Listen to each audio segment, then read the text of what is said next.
Hi, welcome back to Civic Affairs. I'm Andy Martens, a whole new day and time, and we're thrilled that you're with us. And for the first time of the new day, we're here with Michele McCleave-Kennedy, the president of the Sault Ste. Marie District Labor Council. Michele, thanks very much for coming into the show. Thank you. Thank you for the invitation. As you know, Michele ran provincially last year in June, and then the municipal election as well later on in the year of 2018. Which one did you enjoy more, Michele? Definitely the provincial election. It was very exciting. There was lots going on, and it's something that I really looked forward to. The municipal election is totally different. Right. The municipal election, there's not as big a team. I guess there could be as big a team, but it's just a totally different environment. Although I did enjoy meeting more local people that live in my area in the municipal election, as opposed to trying to cover the whole city for the provincial. Right.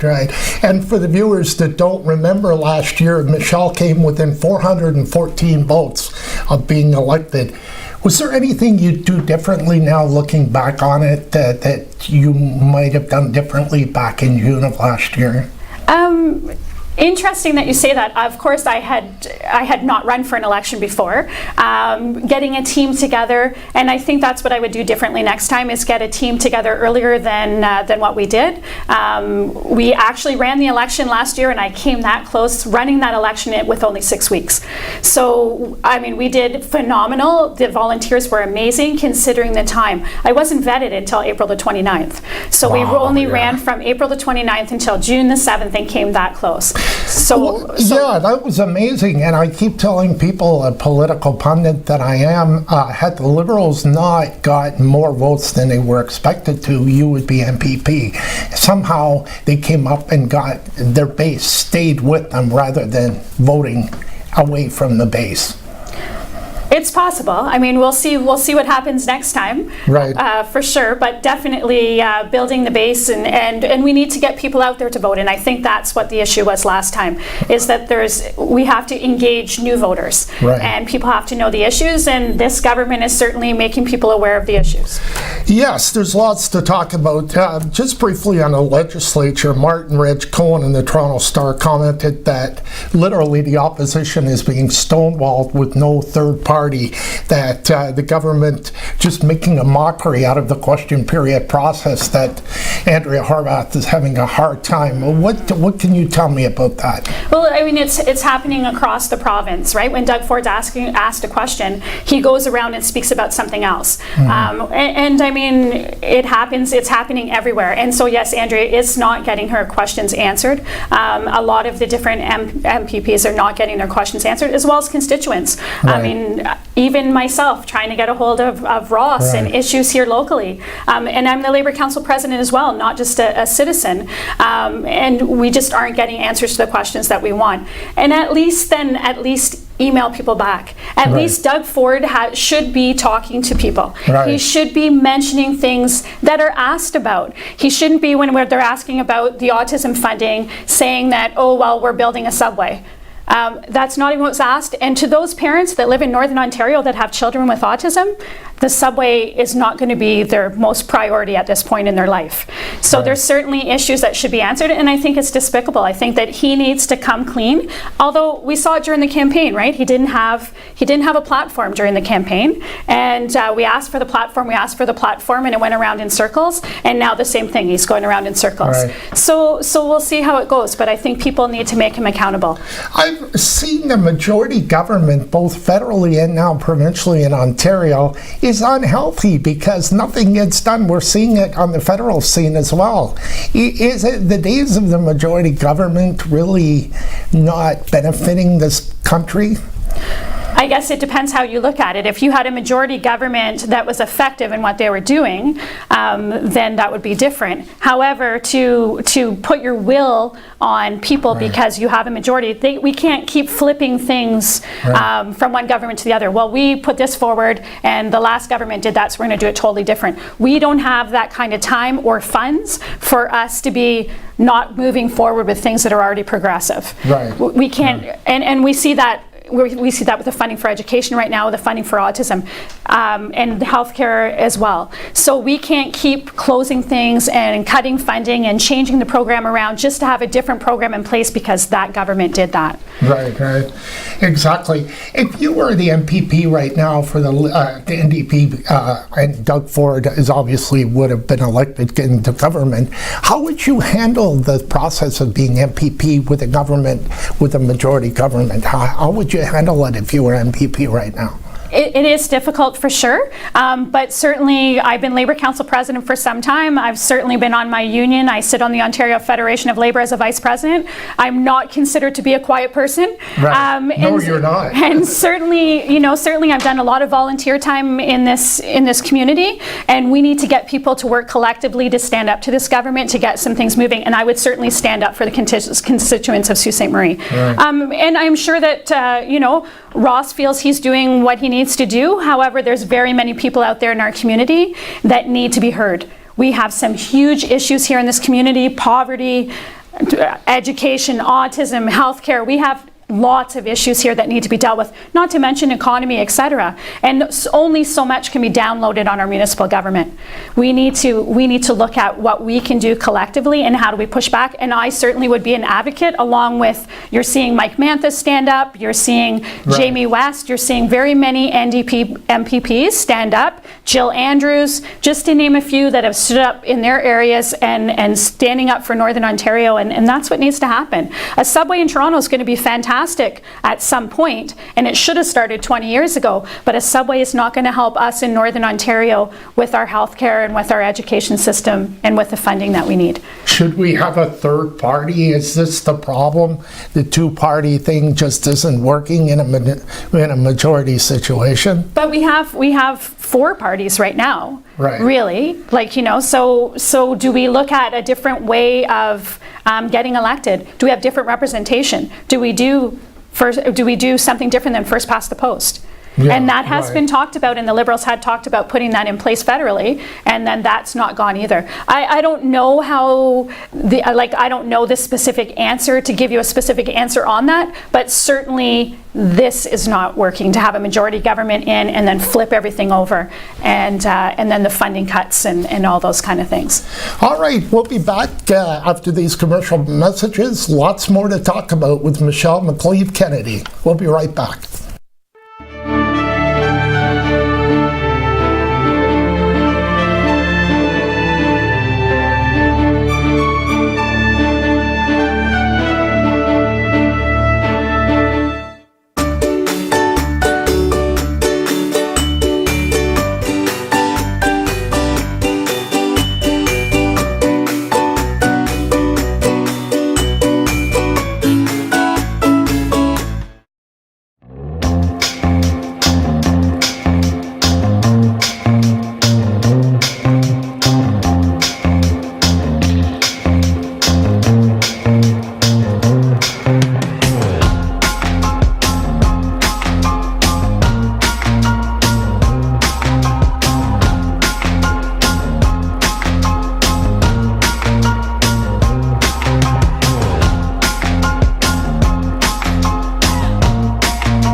Every day, I walk for change.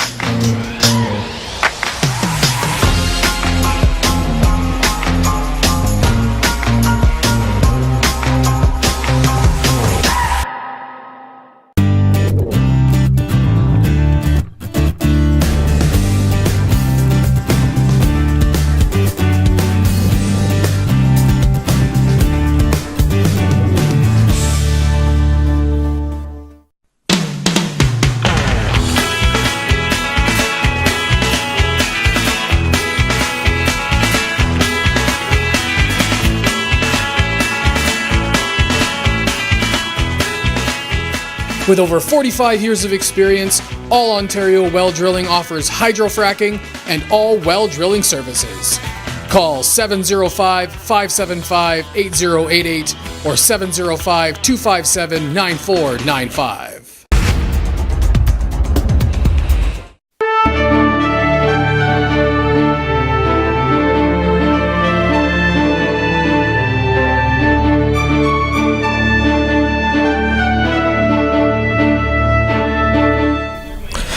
Welcome back to Civic Affairs. We're glad you're with us on the new day of broadcast. And welcome back to Michele McCleave-Kennedy. I'm such a lucky guy to have dynamic women, Tara Maskahevich and now Michele McCleave-Kennedy, who's the president of the Sault Ste. Marie District Labor Council. Michele, you might want to let our viewers know the difference between your union and OPSU that Tara heads up as vice president. So OSSTF is the union that I belong to. It's the Ontario Secondary Teachers Federation, and it is comprised of educational workers. There's approximately 150 different job classes with my union, and we work all in education. So I'm an educational assistant, and Tara's union is public service. So her union is like LCBO counselors, also a very diverse group of people, but they're totally two separate unions. So OPSU is the one union, is Tara's union, and then I'm with OSSTF. Family Services and other companies like that. And Ministry of Labor, different ministries are under Tara's as well. You're both passionate about local issues. You wanted to talk about some of them, namely June 8th that's coming up. What's going on June 8th? So on June the 8th, the Labor Council, so Sault Ste. Marie District Labor Council is comprised of a bunch of different unions in Sault Ste. Marie. There's actually 12 different unions. There's 35 locals that belong to Sault Ste. Marie District Labor Council. And on June the 8th, we are going to have an ice cream party and tailgate party at Ross Romano's office. So please come and join us. It's open to the public. And we want to hear your stories as to how things from this government have been affecting you. Because we're hearing from a lot of different people in the community, the poverty issues, the changes to the autism funding, the cuts to education, the healthcare issues. We're hearing a lot of different things, and it's affecting a lot of people in our community, and not just unionized people in our community. It's affecting people that don't have the means for that extra like $30 to have to go purchase something, or the extra for parents with children with autism to have to go forward and see a pay-as-you-go list, that this is how much the service is going to cost. It's like, but they had that service before. So it's put a lot of people in our community under stress, and as Labor Council deals with both union and non-union, like we work with community partners as well. And so on that day, on June the 8th, from 11 to 1, we'll be at Romano's office having ice cream. Please come and join us, and we'd like to see you there. Come and play some bubbles with us. I love ice cream. But it's really a two-pronged hit, isn't it, Michele? Federal government's socking it to this province. Ontario is the highest taxed province in the country. How much are people going to withstand here with a 1-2 hit on these things? And that's part of our concern. And also everything that's being downloaded to the municipality. They've hit everything. They've hit students, and so how much can people, like you say, how much can people withstand? And so we have to look at the food insecurity already here in Sault Ste. Marie. People that use the food bank. We were just at Jam for Jam the other night for St. Vincent's Place put on a fundraiser, and all the local artists that were there were all young people. It was so exciting to see young people that were under 30 years old there to help support St. Vincent's Place. CC Tran helped put it on. One of the organizers, Tova Arbis, Sarah McCleary. It was an excellent event. And here's our young people stepping up because they know there's issues in our community. We already know that we have issues. We know there's mental health, opioid addiction in our community, and now we're going to have poverty on top of that. We already do have poverty, but now it's going to be made worse. What is food insecurity, so our viewers can know what that is? So food insecurity is people not being able to afford food that's healthy for them. So so that they have to either go to the food bank or they just have enough to make it from one week to the next. Labor Council's helped out with like Tampon Tuesday, different events like that. And we do a lot of Cup W, so the postal workers just did the Stamp Out Hunger. So here's unions in this area going around collecting food for people and for helping out with the soup kitchen and that kind of thing. So food insecurity just means that people don't have enough to make it month to month. And so they're having to either go to the food bank or they're having to give up something else. Maybe they're not taking all their medication, they're only taking half their medication. And there's something else the government did. You know, these people, these children that were under 25 had medication covered for them. Now it's not covered. Now if you have private insurance first, it goes through through your private insurance, but then the co-payment's not paid. So only 85% of their medication is paid.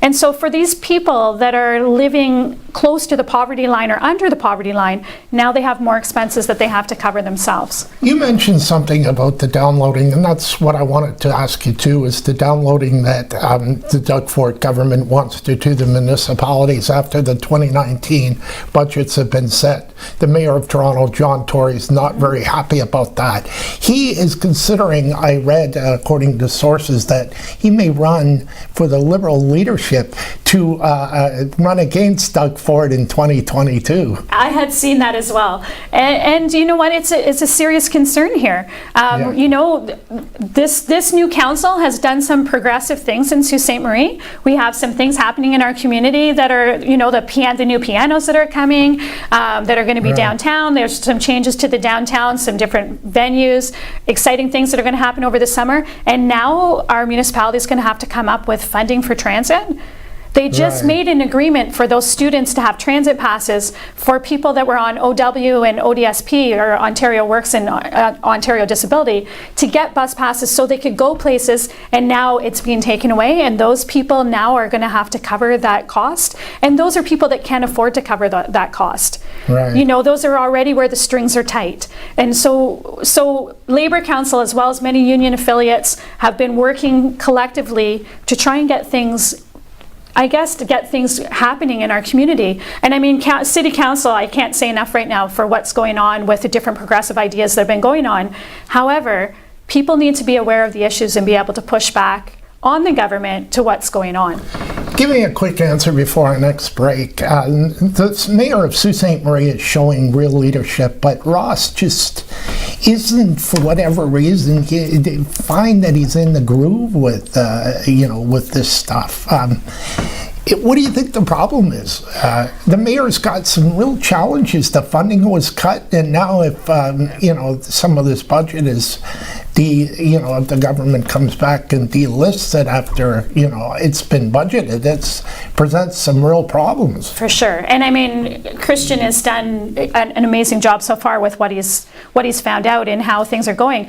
And it does put the city in a bad situation. We also don't have the tax dollars from Algoma Steel and from the casino, and they're not as high as they were either. No, they've been stagnant. Yeah, so it gives Christian, it really puts him in a bind. And why is Ross? I can't answer for Ross. Ross does what Ross does. But why isn't Ross helping our city? We're just not getting a bang for our buck having a government member elected. Well, I mean, that's people being aware of what's happening, right? Exactly. So people have to be more aware. Let's take another quick break. Michelle, we'll be right back after these messages.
Melly, did you know that the Bush Plain Heritage Center is celebrating 30 years this year? Wow, great for them. Did you know that if you're at the Bush Plain Museum, that you're only 12 minutes and 7 seconds away from Maitland Ford Lincoln? Really? Maitland Ford, it's closer than you think. Thousands of people across the country take part in the Canadian Cancer Society's Relay for Life. So join the Relay for Life, and together, let's make a difference.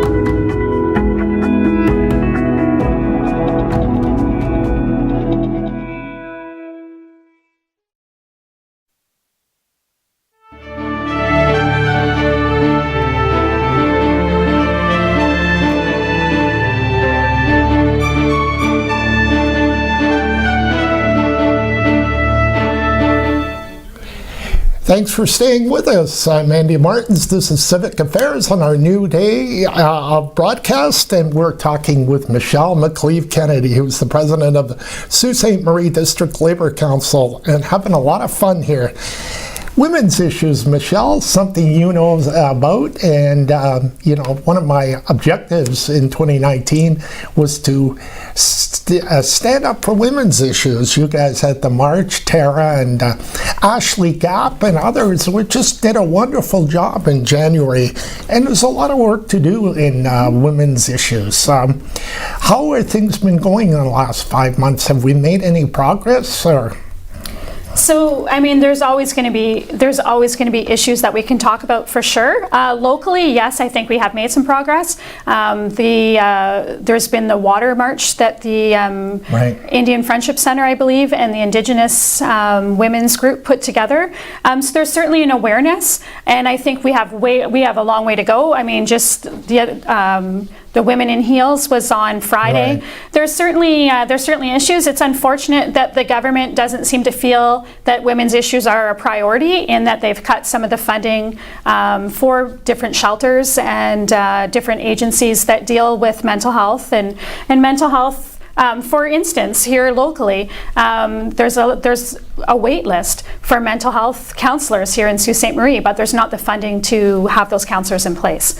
So, I mean, the women's issues, women are still making less than men for the same job. Right. I mean, this is 2019. We've been talking about this for years. Pay equity, equal wages. We had in Bill 148, we finally had the minimum wage come up to 14. It was going to go up to 15. That would have went a long way for poverty issues and women's issues locally, and then it got rolled back by the government. Women need to feel safe in the workplace, yes. Feel safe at home, and it's just happening with the stress of society on so many angles these days. And so many issues. And there's been a lot of issues. Women should feel safe, both at work and at home, and we finally got some paid days for domestic violence, survivors of domestic violence, so that they had an opportunity to go to the lawyer to deal with things that they have to deal with, to feel safe to leave.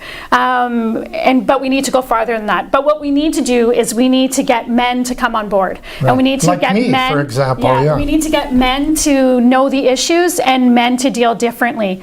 And you know what? When we look at people in the Indigenous communities, where women are treated different in that they're the water carriers, they're the giver of life. Yeah. And when we look back to like the 1950s, when women were at home, even prior to that, they didn't vote. Things need to change. And you know what? This last election here in Sault Ste. Marie, there was a huge change. There was 4 women that ran. Right. There was only 2 men that ran. So women are starting to feel comfortable to step up, but we need to come together and talk about the issues, and we need to talk about it as a community. Well, you know what? I'm all in with Tara, Ashley, and yourself, because men need to stand up and realize there is a problem here, and it's not getting better until we do something about it, and poverty as well. Yeah, and it's unfortunate that we call it women's issues, because it's actually society's issues. Right. It's not just women issues. It's like, if Women in Crisis has to have a fundraiser it's men that need to come forward and help with those things too. And I think that you're going to start seeing a change with this younger generation. There's a lot of younger people coming forward and standing up, and I think that's going to be the shift that we need. How bad is the situation with women's feeling safe and all of this? You mentioned these things going on. Do we have a problem with that here in the city? It varies. I mean, Tara would be certainly one that would have more of an insight into that than I do, but there certainly is issues in our community in that we do have women's shelters, and there is counseling, and there's those kind of issues, poverty issues, etc. Right. But there's certainly things that we need to look at changing here locally, yes, or we wouldn't have had the Women's March. And so we're bringing awareness to the issues that need to come forward, and that's why we had the Women's March in January. Well, I'm going to ask you the $64,000 question. Are you running again in 2022? Yes, I'm going to run in 2022, and I told Ross that the day that I shook his hand when he won this time. And I said, and I was asked right there on the spot by all of the reporters, would I run next time? I would. It was an amazing experience. I certainly have done a ton of community work in this community. There's things that need to change, and yeah, I need some more volunteer hours, obviously. So yeah, I'll be running in 2022. What are you going to do between now and 2022 to improve your chances of getting elected? And that may include talking to Andrea Horvath as well. Well, you know what? We need to get people more aware of the issues, and I think that's part of it. And we need to get the people that didn't vote need to be, and that's what we need to build. When you talk to people, when I was going door to door and people are like, oh, I don't vote, and well, why don't you vote? We need to get people more engaged, because it affects everyone, and it's going to affect everyone in our community. And whether it's me who runs or someone else who runs, or you know, the federal election coming up, right, people need to be aware of what's going on, and they need to be ready to step up. And so that's what I have been doing and will be doing, is building grassroots and making alliances with community, other groups, other community members, and just, you know what, just meeting people. Do you think the 40% that voted, the 60% that didn't, where's the majority? You've got to work on getting the young people to the polls. You're right. We have to get the young people, and you know what, that's starting to change, in that the schools are starting to do more education around political elections and things like that, where, you know what, 20 years ago we didn't really talk about politics. No. You know, I wouldn't have been sitting here with the show with you talking about things that were happening politically, but that's where things have changed. Exactly. You know, and even, you know, when I first was thinking of running, my grandmother was one of the people. She was a young kid with my great-grandmother going to get the women's vote. Great. Back in the 1920s. Did I ever think that, you know, I'd be in this situation? Well, you're doing a great job, Michelle, and thanks very much. It was a wonderful show. Appreciate you coming in to chat. Thanks so much. Alrighty, and that's another edition of Civic Affairs. I'm Andy Martens. Thanks for watching. We'll see you next time. Take care.